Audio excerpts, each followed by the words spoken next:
Today we delve into the career of a prominent figure in the world of football, Daniel Levy. As the chairman of Tottenham Hotspur, Levy has been a transformative, yet often controversial figure. We will explore his background, his rise to prominence within the club, and his impact on Tottenham Hotspur's trajectory in the Premier League and beyond. Join us as we analyse the strategies, successes, and challenges that have defined Daniel Levy's tenure.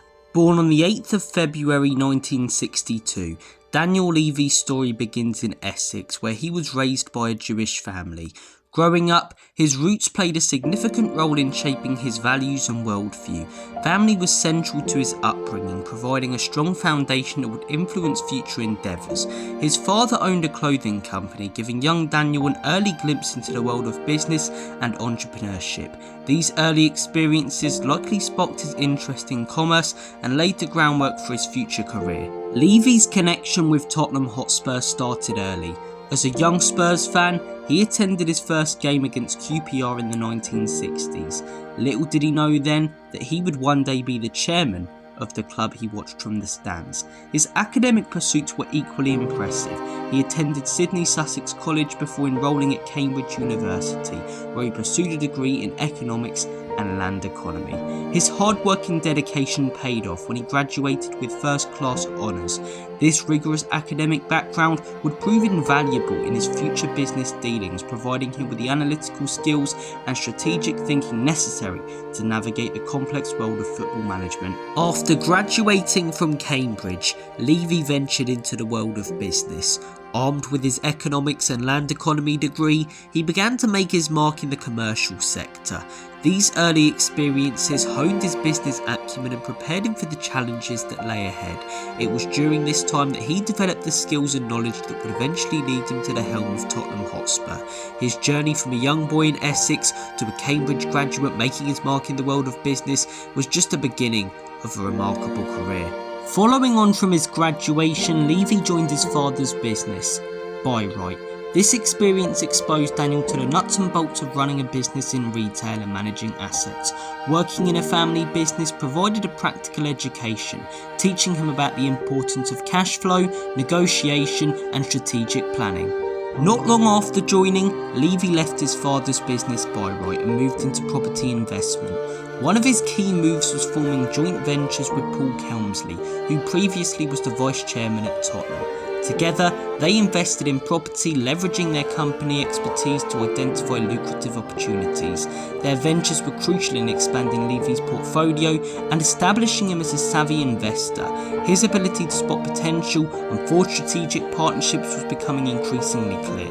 Levy's career then took a turn towards retail management and corporate finance. This period saw him honing his skills in managing complex financial structures and large-scale operations. All this experience culminated in 1995 when he became the head of the English national investment company, Enic, owned by Joe Lewis. This role was a significant step up, placing Levy at the helm of a major investment firm. It was here that he began to shape the strategies and decisions that would later define his leadership in the world of sports.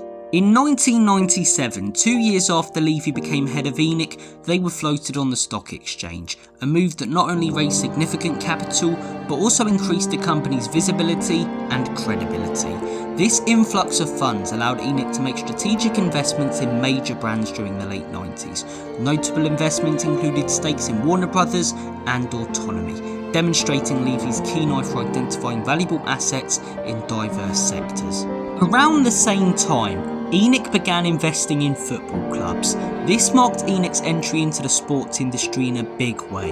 Enic acquired stakes in several European clubs including Rangers, Slavia Prague, AEK Athens, FC Basel, and most notably, a 29.9% stake in Tottenham Hotspur. These investments reflected Levy's belief in the potential of sports as a lucrative business venture.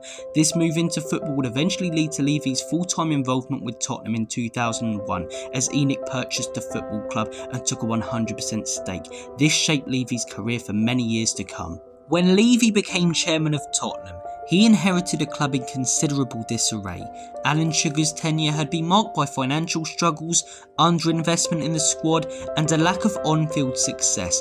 The stadium needed modernisation, and the team was far from competing at the top levels of English football. Sugar's focus had been primarily on stabilising the club's finances, which, while necessary, left the footballing side neglected. Levy's ambitions were immediately clear. He wanted to transform Tottenham into a consistently competitive and financially stable club. He aimed to modernise the club's infrastructure, improve the quality of the squad, and ultimately secure Champions League football. Levy envisioned a Tottenham that could compete with the top teams in England and Europe, both on and off the pitch. His first few years at Spurs saw several managers come and go as Levy sought the right fit to bring success to Spurs. This period of instability reflected Levy's ambition and determination to elevate the club's performance, though it also led to some frustration among fans. A pivotal moment in Levy's control of Tottenham came in 2004 when Enic, under the leadership of Joe Lewis, took the club off the stock exchange. This move increased Levy's control over the club's operations and strategic direction. By delisting from the stock exchange, Levy was able to make decisions without the immediate pressures of public shareholders, allowing for a more long-term approach to managing the club. In 2004, Daniel Levy and Enic appointed Martin Jol.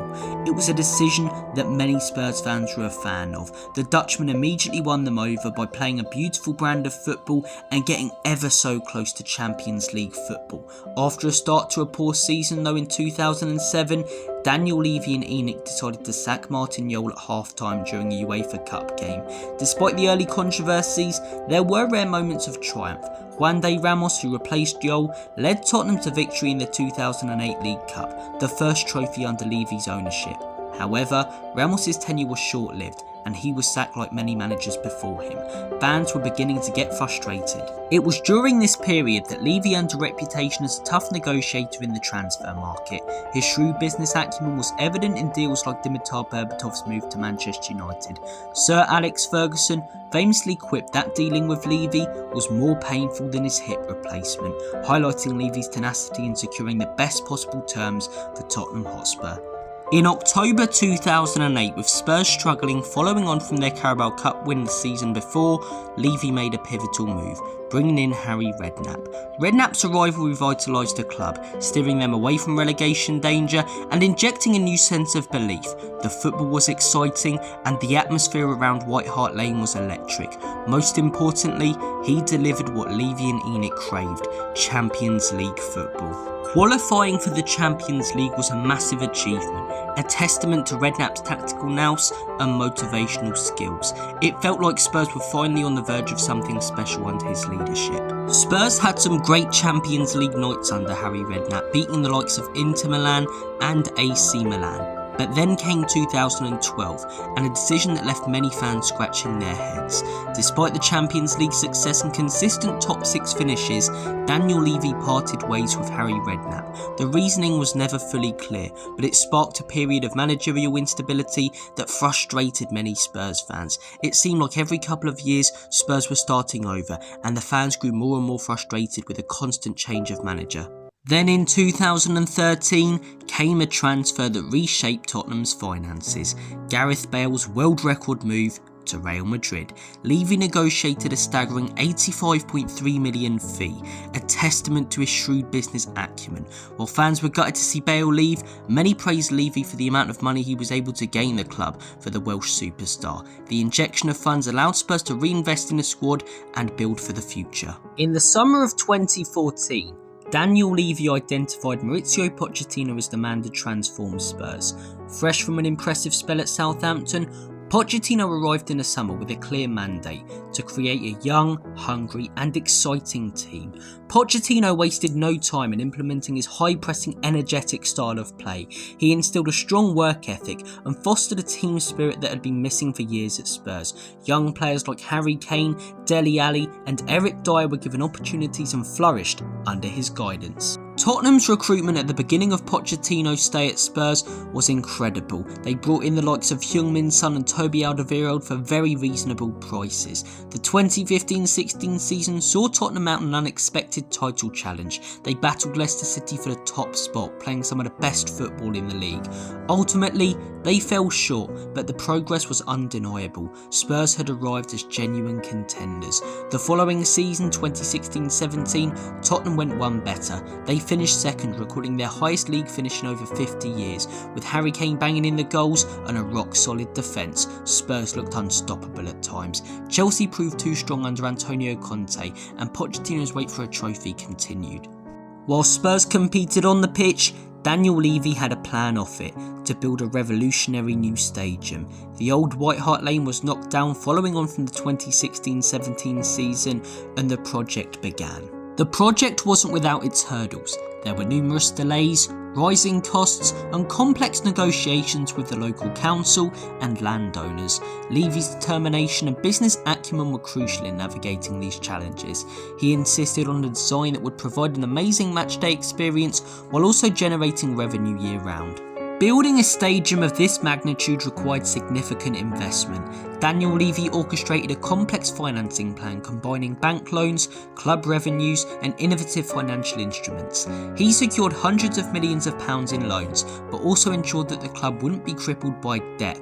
Approximately £1 billion was spent on the stadium. In the 2017-18 season, the club played their home games at Wembley due to the stadium being built and the old White Hart Lane being knocked down. The club also suffered on the pitch due to the lack of investment in the team from Levy and Enic. Whilst fans were excited for what the new stadium would bring, there was a growing sense of frustration due to the fact that Mauricio Pochettino only needed one or two more players to potentially get over the line when it comes to winning a major trophy. In the early months of 2019, the stadium hosted its first football game between Tottenham and Crystal Palace. The Tottenham Hotspur Stadium has had a transformative impact. It has not only enhanced the matchday experience for fans, but also revitalised the local area, creating jobs and attracting investment.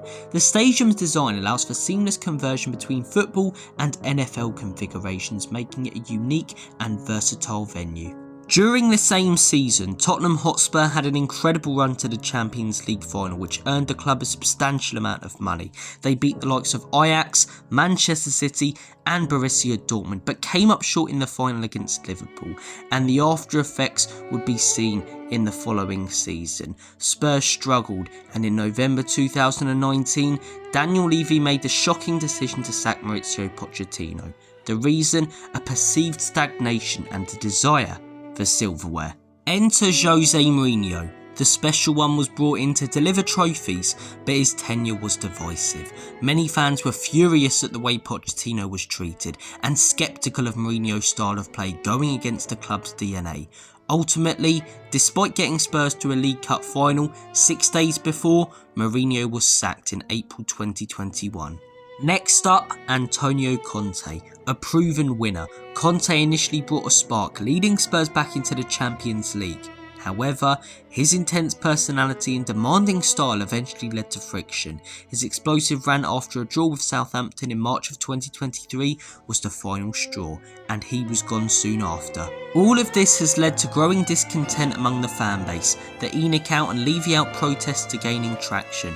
Many fans believe that Daniel Levy and Enic prioritise financial success over on-field achievements. The frustration is palpable, with supporters feeling that the club's ambition doesn't match their own. In the summer of 2023, Tottenham Hotspur appointed Ange Postecoglou. When Daniel Levy chose the Australian, it was a breath of fresh air. No more defensive tactics, no more parking the bus. Ange brought a high-octane attacking style of football that had fans on the edge of their seats. The first few months were electric, with Spurs playing some of the most exciting football their fans had seen in years. The fans were buzzing, and it felt like a new era was dawning. But as we know with Spurs, the good times rarely last. The following season was nothing short of a disaster. A shocking 17th place finish, constant poor performances, and a string of embarrassing defeats. The attacking flair had vanished, replaced by a disjointed and uninspired team. Fan frustration reached boiling point, with many directing their anger at Daniel Levy and the Enic ownership. It felt like Tottenham were back to square one, or even worse. Amidst the turmoil, there was one shining moment, the Europa League final against Manchester United. Against all odds, Spurs pulled off a stunning victory, bringing home their first major trophy in 17 years. It was a massive achievement for the club, and a huge relief for Daniel Levy, who desperately needed something to appease the disgruntled fan base. Just weeks after the Europa League triumph, Daniel Levy made the shocking decision to sack Ange Postecoglou. The news sent shockwaves through the Spurs community, dividing fans like never before. Some argued that Ange had failed to deliver consistent results and that a change was necessary. Others felt that he hadn't been given enough time and that Levy was reverting to his old ways of impatience and short-term thinking. Thomas Frank was appointed as the new manager weeks later, and only time will tell whether this was the right or wrong decision. One thing's for sure though, it was a bold move from Daniel Levy. In conclusion, Daniel Levy's tenure as Tottenham chairman is a complex and controversial story. He has delivered the state-of-the-art Tottenham Hotspur stadium and overseen significant financial gains through strategic player sales like those of Kane and Bale, as well as the Europa League and Carabao Cup. Yet his reign has also been marked by high manager turnover, with 15 sackings and periods of intense fan dissatisfaction. Levy's legacy remains a subject of debate, balancing undeniable achievements with persistent criticisms.